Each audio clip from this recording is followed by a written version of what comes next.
And then if for whatever reason this doesn't allow us to go live because I'm on freaking Whole Food internet, are you on your phone right now? Mm-hmm. I'm gonna switch to Facebook Live and we'll just do side-by-side iOS as a backup plan. Cool? Okay, cool. But this should be pretty money.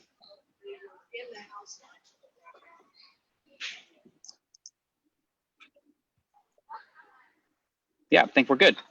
So if you want to go to your Facebook page and share this to yours, yeah, let me do that real quick. We can get this show on the road, pot in a D. You tagged me in it already, so I just have to approve it. I did.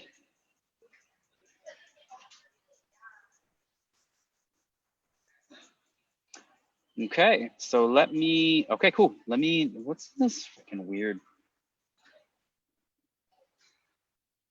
Hold on, I don't have, it's making me do it from the app. I don't have a fucking app on my phone. Oh, yeah, dude, you got me. Oh, wait, no, here we go. Yeah, we're good. It's so funny. Okay, let me minimize this so I can. Oh, yeah, I do need to. Oh, fucking. It's okay, I'm tagged. You're already tagged, so you should be on there anyways. Anywho,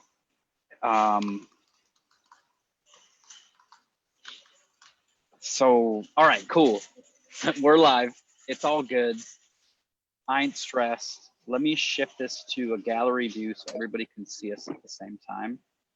And they can enjoy your red light. Roxanne. I'm welcome. getting the app. I'm getting the app so I can do this.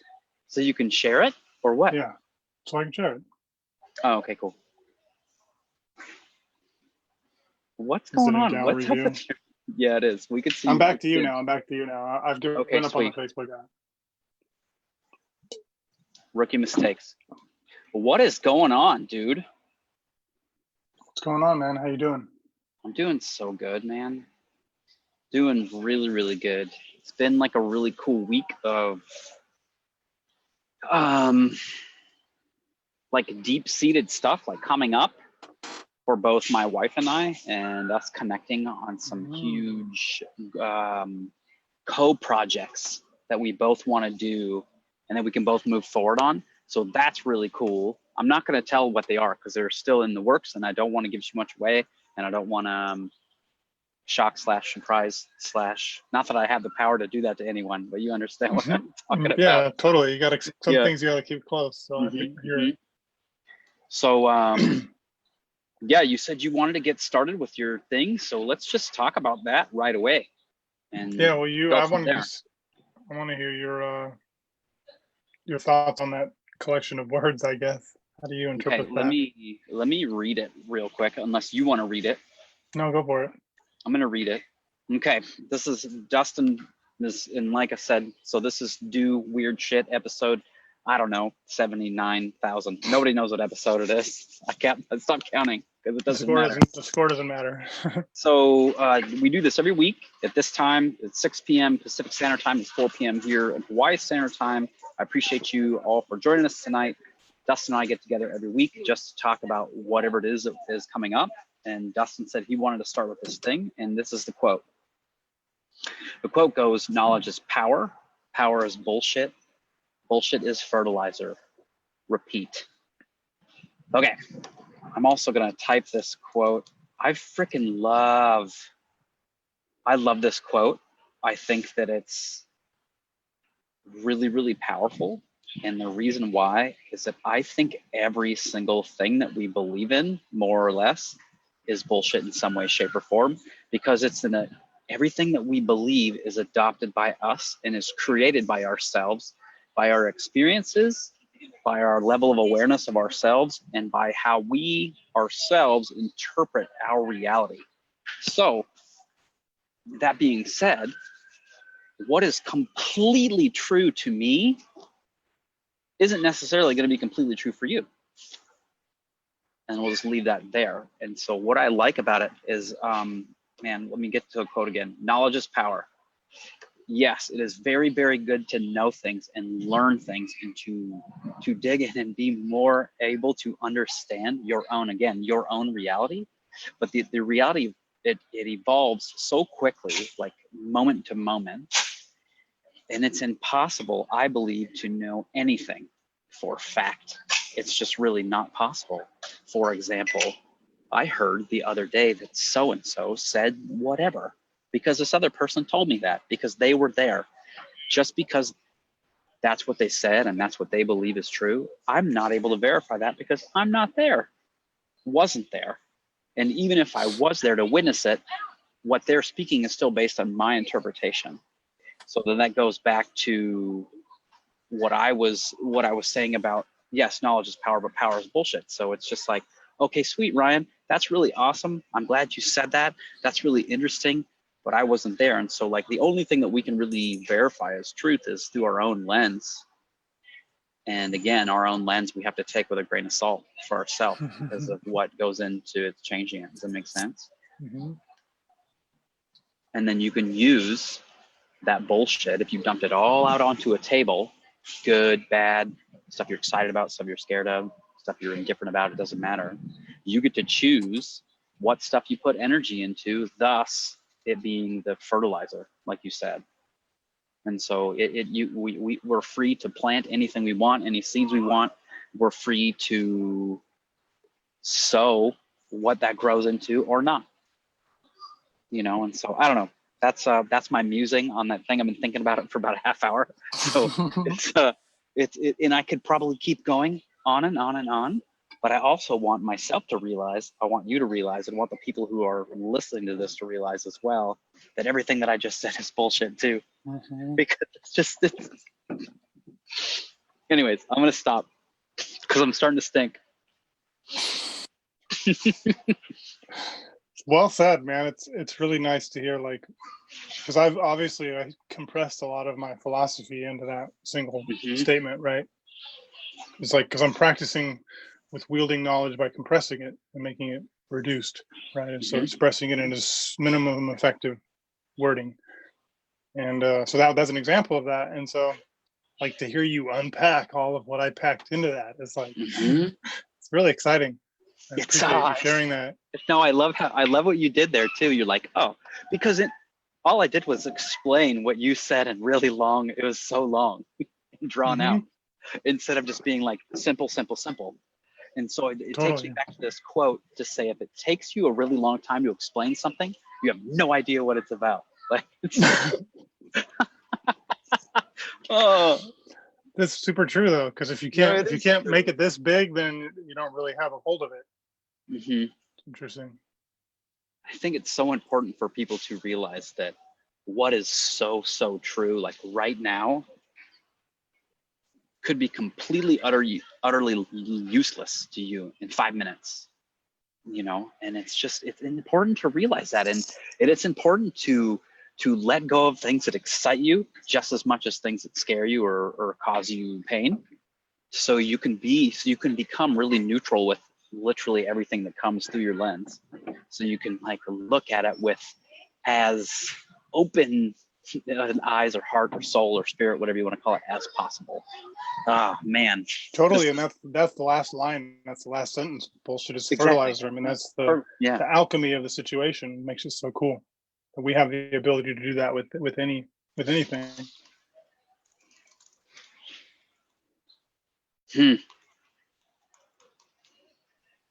It's good stuff. It is good stuff. Man, I had a whole bunch of other stuff that I wanted to touch on today, but my brain's like right now. Well, we could talk about why I'm in a red light. Yeah, do it. Box right now. Oh, are you sweating right now? I am. I'm good for you, man. Sitting in a infrared sauna that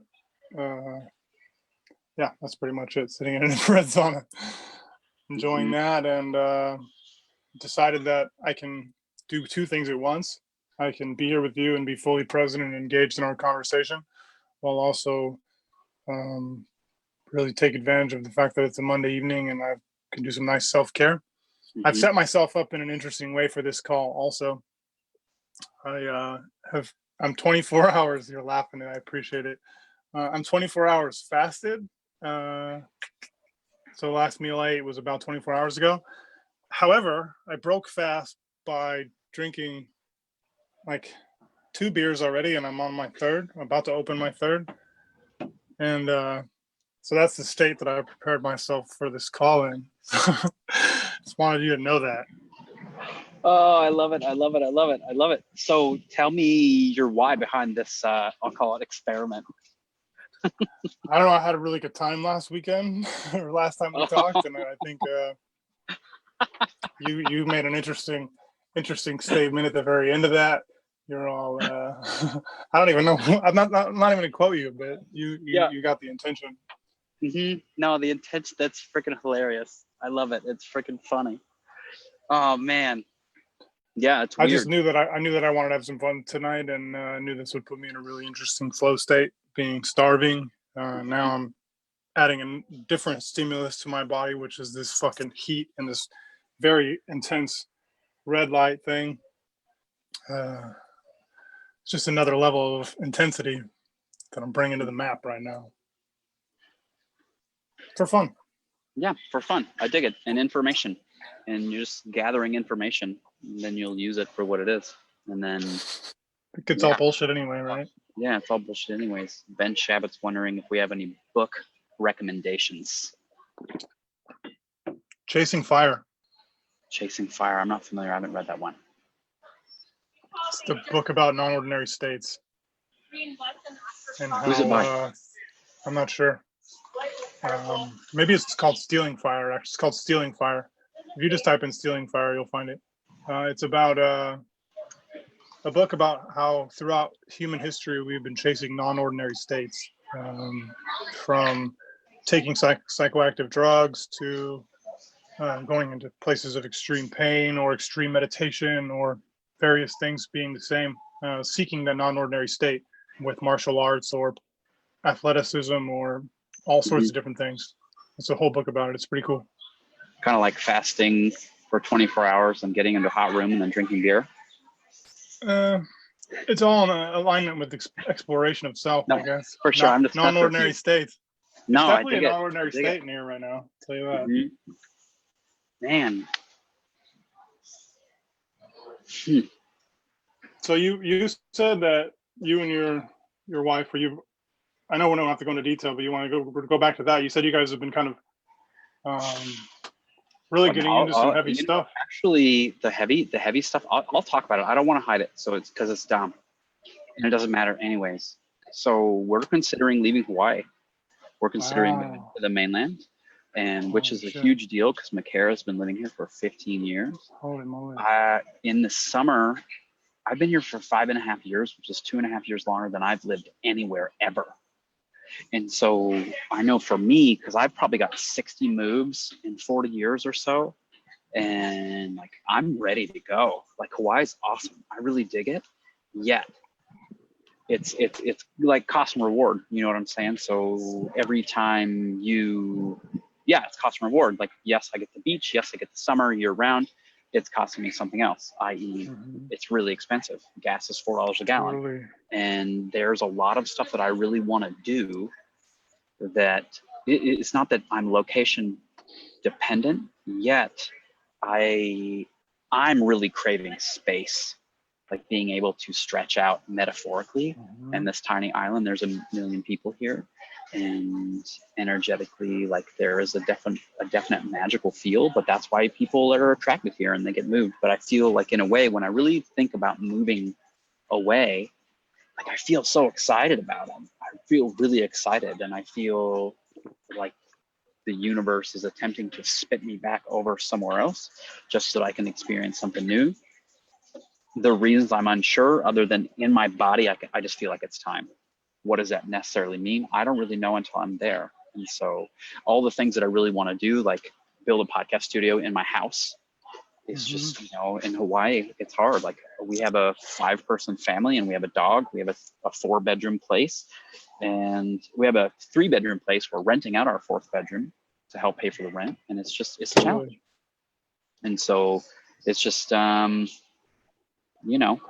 really making that decision. And so we're looking at a handful of locations, nothing set in stone. Our family is spread all over mainland United States. And we're intentionally not going to any of those cities because we kind of want to go to a place. And so it's just like, that's like a co-project. It's like, okay, we're doing this together. Whereas we have all these other things that we're like individual projects that we're working on. And so I think that's just one of the ideas that we're so excited about it, because it's a goal that we're both working towards to make happen. And when I'm thinking about what it's going to take to move and the things that we're going to get to set up, and we're looking at buying a house, it's like I feel like elevated and feel excited to do all the other stuff that I'm doing, like make my business bigger and reach more people and help more people. And it's interesting how I like in my body, and I know the word believe isn't the word that I want to use, but I go back to that cost and reward, and I feel like something about Hawaii is holding me back. And for a long time, when I retired, I've been out of the Navy for about a year and a half, and I haven't gotten a real job. I'm in month 18 of not having a real job and just figuring out and making it work in my business. And that's really exciting. And there was this drive for me to prove, oh, I can do this while in Hawaii. I can make this work. I can do a business for myself, not work for anybody else, and afford to stay here. But it's like, okay, I don't really, that I'm done with that reason. It's like, it's become bullshit, and I'm ready to let go of it and pick something new. And so, yeah, that's really it. And we've been talking about it for about a week, not even 5 days.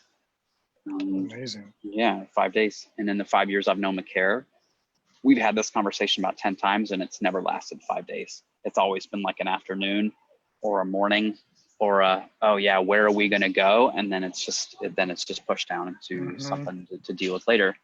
But now it's like a real discussion. Yeah. It's a super real discussion. Yeah. And so it's cool because she can do whatever she wants to do wherever, you know what I mean, in regards to the profession. Yeah. And her practice is sold. We don't have any attachments to here. My business just needs a function IP address, and and it's like the world's our oyster. We get to go wherever we want. And are there any cities over the top of your list? Austin and Denver. Ooh, Austin. I hear so many good things about both those places, man. Yeah. I guess you got to decide if you want hot or cold, because if you go to Austin, you'll never get it's cold. Gonna be hot. Yeah, I think it'll be cooler. If you go to Denver, you get all 4 seasons. So. Yeah, we'll get all 4 seasons. In Austin, and weed's legal. And weed's legal for sure. Yeah. So Denver would be my place, man. I'd love to live in Boulder. Fucking A, it'd be so cool. Yeah, Boulder's definitely on the list. My best friend lives in Denver. I got good friends that live in Fort Collins, so like I have tons of people there. We have a handful of people in Austin, and it's like we could go either way, and we just haven't made a decision yet. So, great cities to do good work in, that's for sure. Yeah, for sure. So, yeah. Man, what else was I thinking about? This is something that I was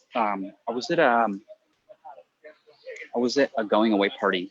Speaking of leaving Hawaii, somebody's moving to El Paso from Hawaii.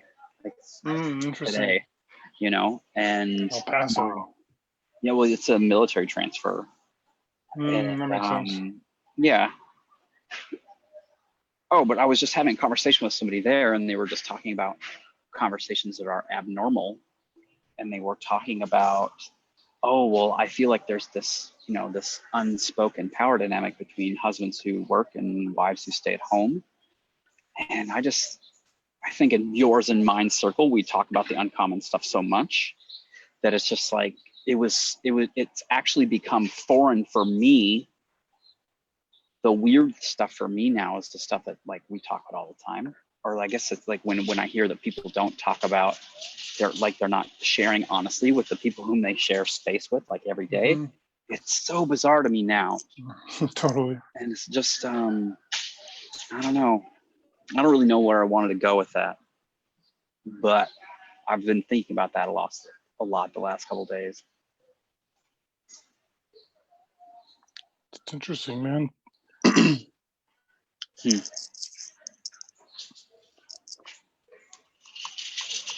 Let me see.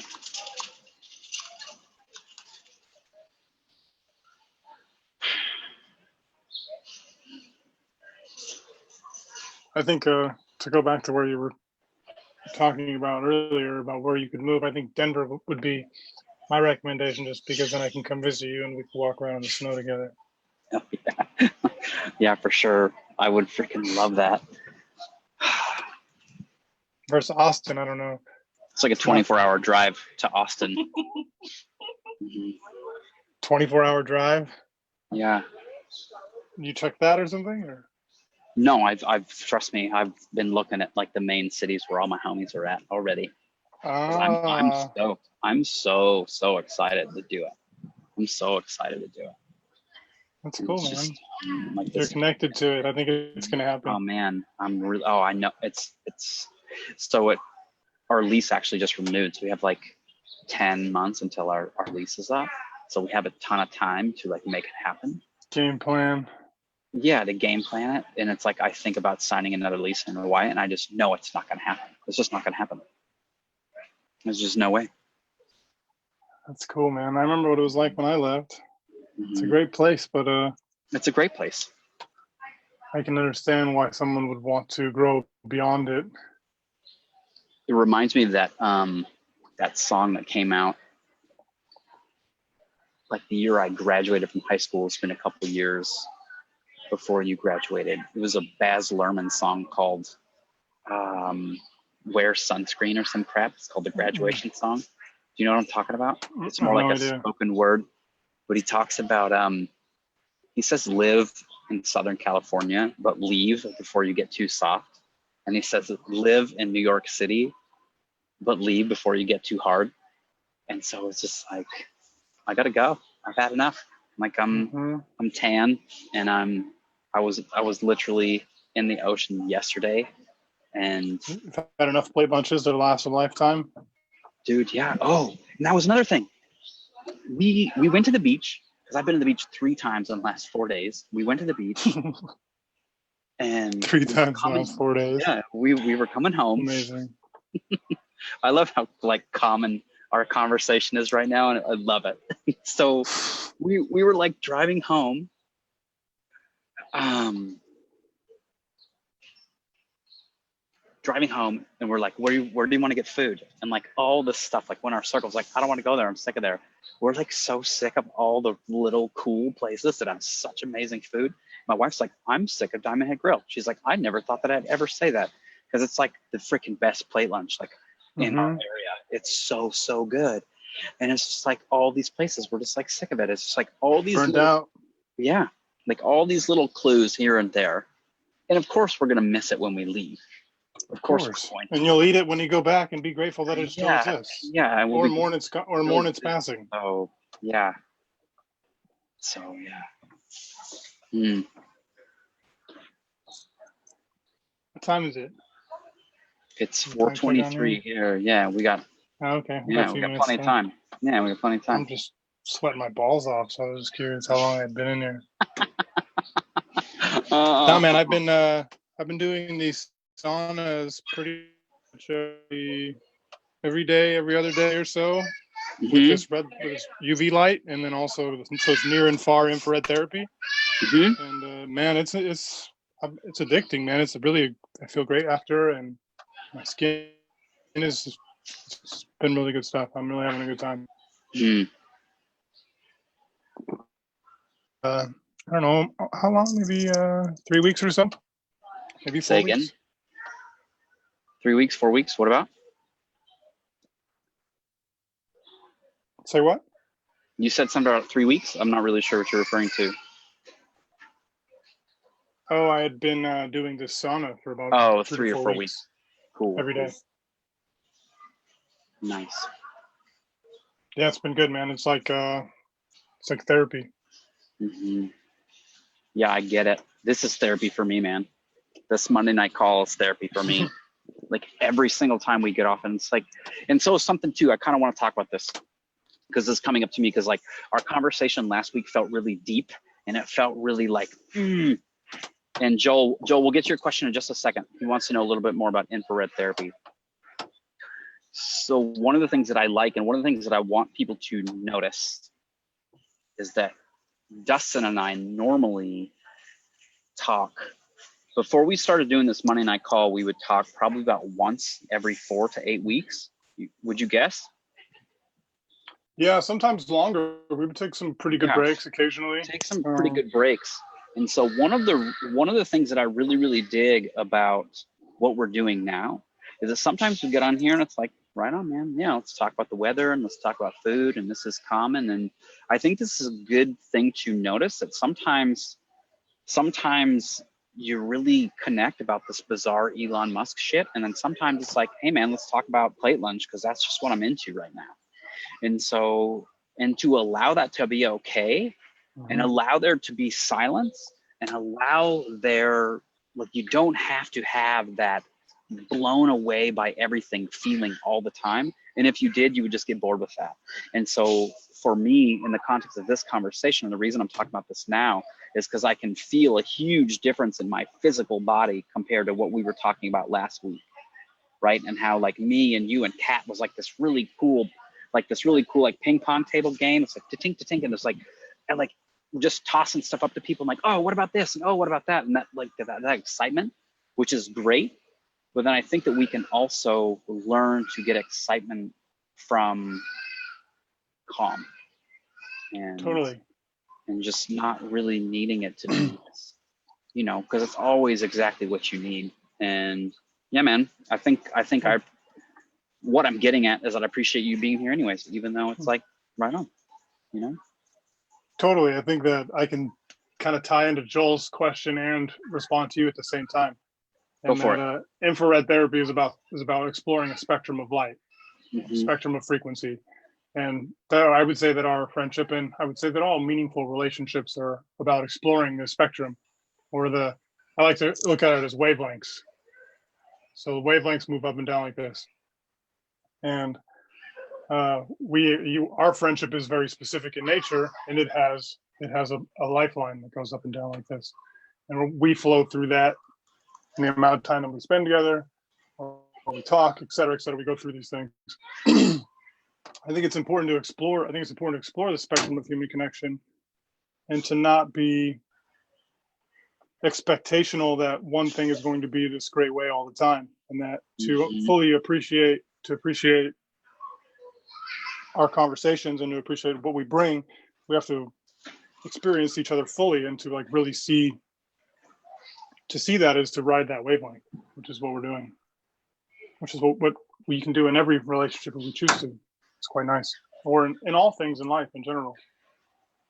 And I think that goes right back to the quote that we talked about at the beginning of this call, is that sometimes we get so attached to what's good or so attached to what's bad.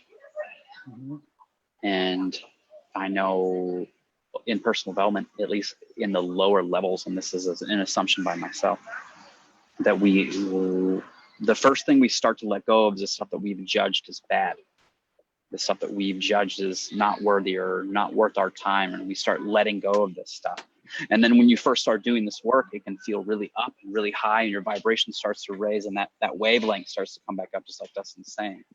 And then all of a sudden, you know, it's been a couple months and your life's never been so good. And then something happens and you trip and fall, and that pain returns like a rain in freaking middle America that just turns on. And it's like this massive storm, like out of nowhere.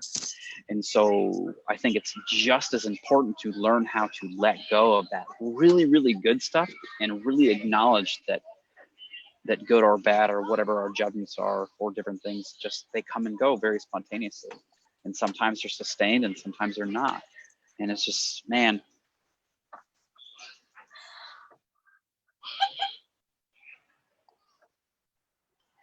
Yeah, I think it's important to experience the spectrum, like you're saying, and to have both, because each thing, I think our ultimate purpose here on Earth, or our ultimate connection to this existential life that we walk through, is about exploring contrast. And so, from the very simple difference between night and day, exploring the contrast between night and day, neither is negative nor positive; they're just different.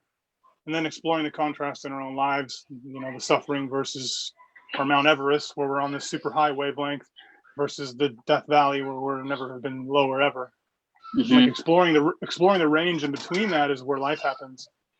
And I think that's our purpose here, is to explore that contrast. And that's what this fucking hot box is about, is to explore some contrast, see what it's like to be really, really hot for 45 minutes and get into an ice bath if I choose to do that after. To explore contrast a little further. However, I explore contrast in every single thing that I struggle with. Every time I struggle, every time that my heart feels like shit, I'm exploring a contrast, because my heart has also felt radiant and magnificent and all powerful. I think that's the biggest thing about the move, is just wanting, I'm just ready to experience something else as far as my location goes. I think there's a lot of great things to happen when you move, man. I just moved. I've been here a year, and I've moved every couple of years since I was 20. And there's a lot good to be done, man. Like discovering new restaurants, learning new street names, having to navigate a new city to the point where you live there. Where's the grocery store? Where's the Trader Joe's? Like, where's all these things, right? Like, I feel like that process is like a bit of neurogenesis, where your brain is being forced to grow as you navigate and understand a new city. And everything is stipulated there too. I mean, your diet is controlled by where you live, and getting to explore a new place is quite fascinating, man. I think we're all wanderers at heart. And for sure. I see. Sitting down. Yeah, I'm excited, man. I don't care what city you pick. I'm super glad there's change afoot. Yeah, my best friend lives in Denver, and I called him up, and I was like, dude, I think we're going to move, man. Denver's on the list. And he was so stoked. And the next day I was like, hey, man, I know you completely understand, but we might not go to Denver. And he's like, dude, I get it. He's like, because he was going to move to Hawaii, and then he ends up moving to Denver, you know? And so it's just this interesting thing where people, it's like, oh, and dude, never in a billion years. I was like, I'm not going to live in Texas. That's whack. And like, honestly, it's top of my list, and I'm the most excited about it. And so it's that's amazing. So amazing how these shifts can happen, and how that's what's cool, man. When your biggest desire to not happen becomes number one on the list. It's great when that happens. Like, I feel like that's true wisdom, man. When you can be like, fuck that too. That's number one. And that's exploring contrast, bro. Back to what we were just talking about, like the whole purpose of life. Like, you're like, fuck Austin. Now you're like, fuck Austin. All right, cool, man. Like, it's a totally different tone. And that's super cool. Yeah. It's wisdom. I feel like that's true. Yeah. That's courage. That's real courage right there, versus being fixed minded, which doesn't allow that to happen, which is really kind of really weak. And it takes strength to be that way, but it's really weak minded thinking in its heart. Well, I think the funny thing is like, when I said one in both hands, it's like, well, it's okay, Denver. And I think we make a mistake by doing this. We assign the pros and cons, right? And then we said Austin, and then we assign the pros and cons. I think it can be an interesting exercise. Yeah, like Denver just feels like the wrong choice. Just Austin feels like the right choice. Like, it's like so pulled towards that. And it's just like all the other stuff that I get to notice, like Texas, like that's really weird, like, and all these other things. But then it's just like, dude, let's move to Texas. And it's just like that contrast. It's like, it's a very typically red state. Yet they're this like past election cycle was like so divided. And so just to kind of jump into that melting pot of like both those poles like polling each other so challengingly it's like such a cool, fascinating idea. And like best/worst case scenario, we get there and we move again. Like, who cares? Yeah, totally. And it's because we get to stay as long as we want. We get to not stay as long as we want. And this we've kind of, and I think this is truth for McCare and I, that we've kind of attached our identity to living in this place. And so fascinating. Mike has a question. It says, curious if using the various wavelengths, colors to induce a specific state, or currently exploring each to understand the effects it produces, or maybe none of the above. LOL. I've heard about people envisioning colors when they envision a goal, and relating a specific mental manifestation to a color, and then visualizing that color instead of visualizing the thing, and using that as an intention mechanism. I've heard it from a few people who different versions of that, but using a color because the mind vibrates on color. I think, I mean, it's just an example of that is that, like, we're very conditioned to believe that the color red means stop, you know, so we're very conditioned. So, well, it's interesting part about the color red is it's got the smallest particles, so it travels the furthest. So like when you see a red sky at night, because the way the overcast is, it's because it's the only light that's making it through. That's why I sit in front of a red light, because this red light penetrates my skin almost 9 inches, because red light has very thin, tiny pieces, and versus blue light, which has big clunky wavelengths that get blocked by smoke. So it's the first thing that gets blocked is blue light. That's why you see a red sky or a purple sky, because X amount of color is being blocked by atmosphere. And so it's interesting that light can be different sizes, that you can have a small ray of light and a thick ray of light, and one can't penetrate the other. It's super interesting to consider. I think it's a cool lesson when you think of stuff like that, when you think of the size of light particles. And one of the things that I don't think people realize is, or I don't know, I'm speaking bullshit again, but I assume that not everybody realizes this, that if you took a magnifying glass and you blew, you blow up that cluster of light particles up to the size of Whole Foods, like, it's going to be very, like, extremely detailed, that you can just continue to blow that up, continue to blow it up, continue to blow it up, continue to make it bigger, continue to make it bigger, and, like, you could do that just forever. more information, more and more information. And so, like, the thought of infinity, like, in both directions, like, you can squeeze your finger together as tight as you can, and there's still so much space in there. Oh man. And I know some people think about that space and they get really fearful because they feel small. But then I think of all that space, and I understand that too, because I was there once. But then I think about it now, and I just made awe with all of it. Well, yeah, I feel grateful to be a part of the whole situation, truthfully. Yeah. And we've had a few really mind-melting conversations about affinity. I think when we both really started to kind of philosophize about this being a way of viewing our existence on this concept of affinity, like macro, micro, and in infinite directions. And it's really interesting. And I think that when you start to look at the world, or start to look, I should say, at the universe in this infinite perspective, you look at, like, molecules, for example, and they're, like, following some sort of understood code. Like, all these particles, these electrons and these neutrons and protons are sitting together, and they're making this sauna right now for no fucking reason other than that they feel like it. So the reason that this sauna is not a pile of atoms is because there's some intelligent order to the universe. And I feel like this proves that if you say you're an atheist, you're an arrogant person, because this idea that these molecules are following some sort of order, this proves intelligence in the universe. This proves it beyond despicable doubt. Like, our existence proves its existence without a doubt, in my opinion, because this sauna isn't a pile of atoms. It's a sauna. It's not a pile of atoms. And so if the laws of infinite are true, at that level there's order.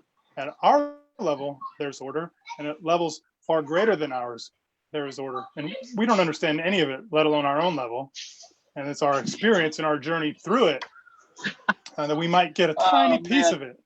And that's infinity, man. That's why it's so great, because it's just so much. Just so much. I love it.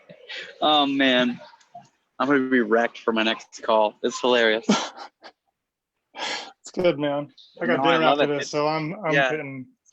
Oh yeah, good for you. What are you having? Chicken, and I'm not sure what the vegetable is. Lemon chicken, I know that much.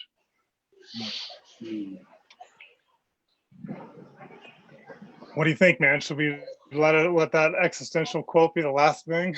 Yeah, do you have more you want to respond to that? No. It's funny. I could just sit here and be silent for the next 15 minutes. Just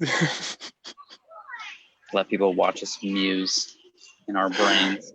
Imagine us as atoms instead of skin and bone. Yeah, man. Why aren't you a pile of atoms? Right. And so it's like the contrast of, like, how many tiny little pieces are making up all of this stuff that we're currently observing, and I wonder why they can't get my coffee right. And it's like it's such a fascinating contrast. It's amazing. It's amazing, I our love whole it. thing, man. No, it's And that, just like, true. It's and like they find that there's even smaller stuff than atoms. Like if they get the bigger lens out, they find that there's things that are atoms are made up of these things called cruxes. And like, what the fuck, dude? Like, how far does it go? And is it quarks? quarks, that's what it is. Quarks. Yeah, it's Quarks. That's right. Yeah, watch Cosmos on Netflix. It's badass. All right, homie. I'm gonna bow All right, out. homie. Go eat your chicken. Yeah, thank you. I appreciate you. I see you next Yeah. week. And thanks everybody who hung out to our. It was funny. Like it was like not ordinary, not ordinary. It's perfect, brother. I love you so totally. much. Ride the wave, guys. Ride the man, wave. I'm stoked about it. I'll talk to you later, bro. Later. Peace.